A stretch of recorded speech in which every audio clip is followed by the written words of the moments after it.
امریکہ کے صدارتی انتخابات پہ اب صرف چند گھنٹے ہی رہ گئے ہیں اور دنیا بھر کی نظریں واشنگٹن پہ جمی ہوئی ہے کہ امریکہ کے عوام کیا فیصلہ کرتے ہیں، کاملا ہارس جیتتی ہے یا کہ ڈونلڈ ٹرمپ جیتے ہیں۔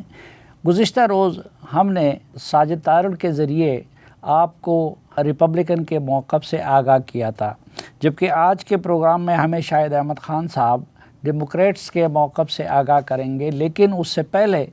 ہم یہ جائزہ لیں گے کہ ڈونلڈ ٹرمپ اگر صدر بنتے ہیں تو پاکستان پہ اور خطے پہ کیا اثرات مرتب ہوں گے، اور اگر کاملا ہیرس جیتتی ہیں تو اس صورت میں پاکستان اور خطے پہ کیا اثرات مرتب ہوں گے۔ اور گفتگو کے لیے ہمیں جوائن کر رہے ہیں واشنگٹن ڈی سی سے سیاسی اور معاشی تجزیہ کار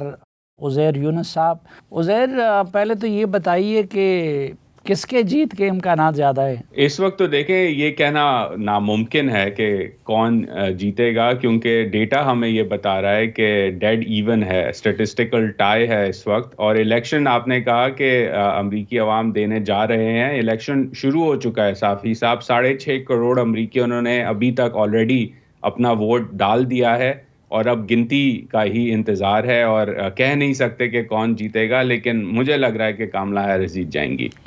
لیکن ان ووٹوں کا رزلٹ بھی تو بعد میں سنایا جائے گا نا؟ بالکل، پول ختم ہونے کے بعد جو ہے گنتی ہوگی، لیکن میں یہ صرف کہہ رہا تھا کہ 6.5 کروڑ لوگوں نے آلریڈی فیصلہ کر لیا ہے کہ انہوں نے کس کو ووٹ ڈالنا ہے۔ اچھا، پچھلے کیمپین کے مقابلے میں اس مرتبہ کی کیمپین کتنے مختلف رہی؟ اس دفعہ کافی مختلف رہی صافی صاحب، کیونکہ پچھلی کیمپین کورونا وائرس کے پینڈیمک کے اندر ہو رہی تھی تو ماحول بھی الگ تھا اور پریکاشنز بھی لوگ زیادہ لے رہے تھے۔ اس دفعہ زور و شور سے ہر جگہ کیمپیننگ ہوئی ہے، کینڈیڈیٹس گئے ہیں، لوگوں نے دستک دیے ہیں گھروں پر، اور کیمپین بڑی زبردست چلائی ہے، اور خرچہ بھی بہت زیادہ ہوا ہے صافی صاحب۔ ابھی اندازے یہ بتا رہے ہیں کہ اس کیمپین کے اندر 12 سے 15 ارب ڈالر کمبائنڈ خرچہ کیا گیا ہے ووٹ جیتنے کے لیے۔ تو یہ ایک بہت مہنگا الیکشن ہے، بہت لمبا الیکشن ہے، اور سنسنی خیز بھی تھا، کیونکہ جو بائیڈن صدر جو تھے وہ پہلے کینڈیڈیٹ تھے، اور اس کے بعد انہیں پیچھے ہٹنا پڑا اور ان کی وائس پریزیڈنٹ کملا ہیرس کو آگے آنا پڑا۔ اچھا، آپ نے آرٹیکل بھی لکھا تھا، تو آپ کیا سمجھتے ہیں کہ ڈونلڈ ٹرمپ اگر آتے ہیں تو پاکستان سے متعلق امریکی پالیسی میں کیا تبدیلی آئے گی؟ صافی صاحب، اس پہ پہلے تو ہمیں یہ ماننا ہوگا اور دیکھنا ہوگا کہ پاکستان امریکہ کے لیے اس وقت اتنی بڑی پرائیورٹی نہیں ہے۔ تو وہ جو سٹرکچرل ڈرائیور ہے، جو بنیاد ہے ریلیشن شپ کی، میرے نزدیک وہ اتنی زیادہ تبدیل نہیں ہوگی، چاہے ڈونلڈ ٹرمپ آئے چاہے کاملا ہیرس آئیں۔ دو پرائیورٹیز ہیں امریکی نظام کے اندر پاکستان سے متعلق اس وقت۔ پہلی پرائیورٹی یہ ہے کہ پاکستان کے اندر دہشت گردی کا جو مسئلہ ہے، افغانستان سے آئیسس کا جو مسئلہ ہے، ایرانی گروپس جو ریکروٹ کرتے ہیں پاکستان سے، ان پہ نظر رکھی جائے اور اس کے ساتھ پاکستان فوج کے ساتھ کوآپریٹ کیا جائے، یہ پہلی پرائیورٹی ہے۔ اور دوسری پرائیورٹی یہ ہے کہ پاکستان کا جو جوہری اور میزائل پروگرام ہے اس کے اوپر نظر رکھی جائے، اور اس کے اندر جو بات ہو سکتی ہے پاکستانی فوج کے ساتھ، اس بات چیت کو آگے بڑھایا جائے، تاکہ اس پروگرام کے اندر جو ہے امریکی جو انٹرسٹ ہیں انہیں پروٹیکٹ کیا جائے، محفوظ رکھا جائے۔ تو یہ دو چیزیں ہیں جو بنیاد ہیں ریلیشن شپ کی اس وقت۔ اگر ڈونلڈ ٹرمپ آتے ہیں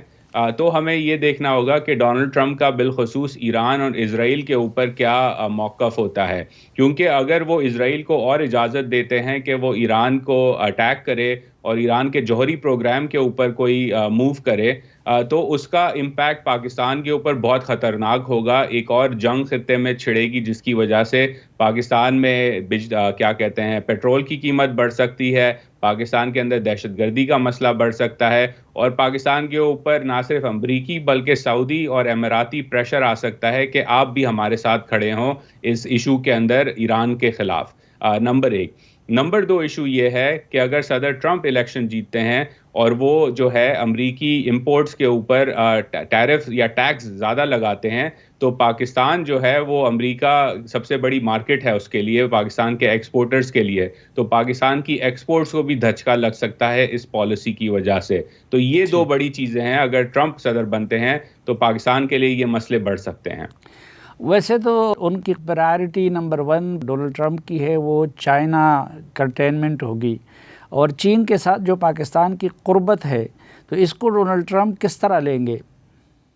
اس کو دیکھیں بڑا نیگیٹولی دیکھا جائے گا ڈونلڈ ٹرمپ کی سرکار کے اندر، بالخصوص پاکستان اور چین کی جو کوآپریشن ہے ڈیفنس سائٹ پہ، جہاں فائٹر جیٹس بن رہے ہیں، میزائل کوآپریشن ہو رہی ہے، ٹیکنالوجی سیکٹر کے اندر، انٹرنیٹ کے اندر کوآپریشن ہو رہی ہے، تو اس کا ڈائریکٹ امپیکٹ تو پاکستان پہ شاید نہ پڑے، لیکن اگر پاکستان ان کی نظر میں آئے گا کہ پاکستان جو ہے وہ چین کی مدد کر رہا ہے اس ایسے ماحول میں جہاں وہ چین کو قابو پانے کی کوشش کر رہے ہیں، تو یہ ایک ایشو ہوگا۔ ہم نے یہ 2020 میں بھی دیکھا تھا، 2016 سے 2020 میں بھی، جب سی پیک کے اوپر ڈونلڈ ٹرمپ کی ایڈمنسٹریشن بڑا ایک نیگیٹو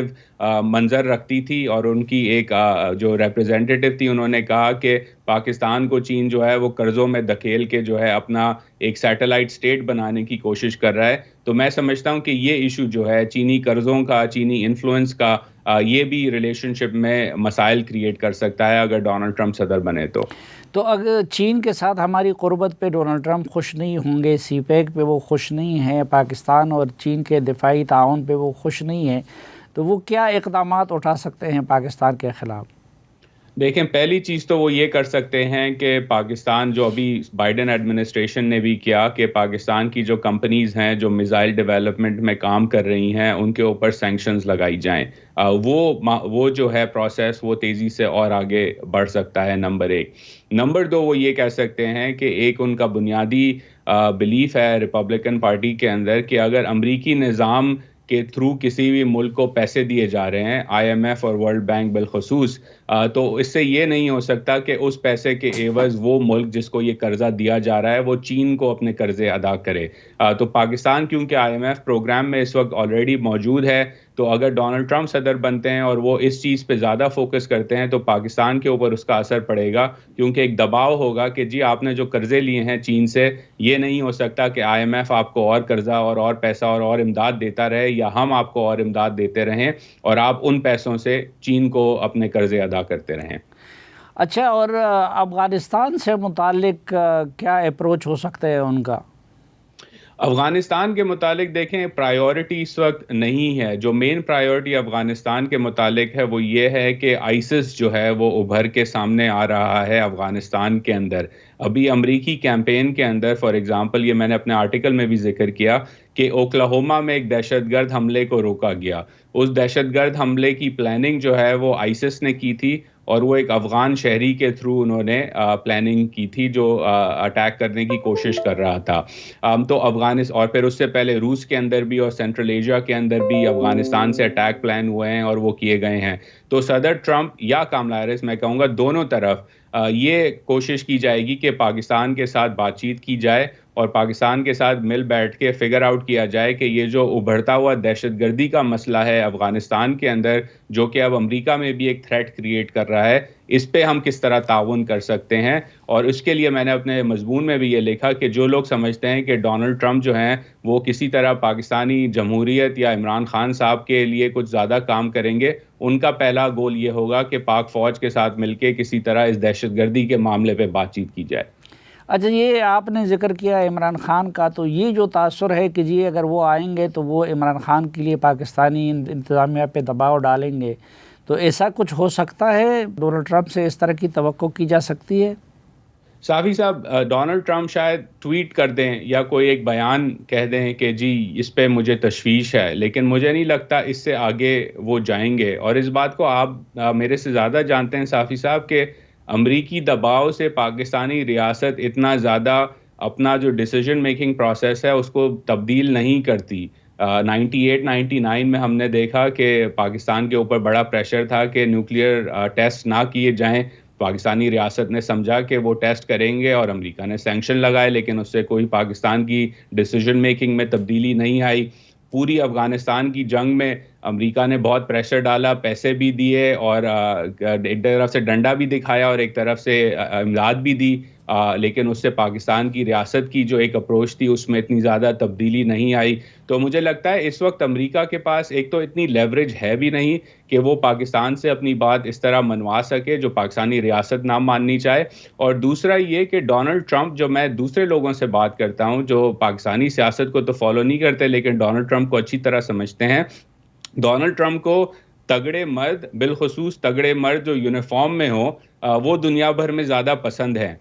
تو اور وہ یہ دوسرے لوگوں کو جو پکڑے جاتے ہیں, جیل میں جاتے ہیں, وہ اپنے فوجیوں کو لوزر کہہ چکے ہیں پکڑے جانے پر یا انجر ہو جانے پر جنگ کے اندر. تو ان کو وہ پسند نہیں ہوتے ایسے لوگ. تو ان کی جو ایک اپنا ایک رویہ ہے, جس طرح کے لوگ وہ پسند کرتے ہیں, ان کو یونیفارم میں تگڑے جرنیل دنیا بھر میں زیادہ پسند آتے ہیں. یہ تو لوگ مجھے یہاں بتاتے ہیں.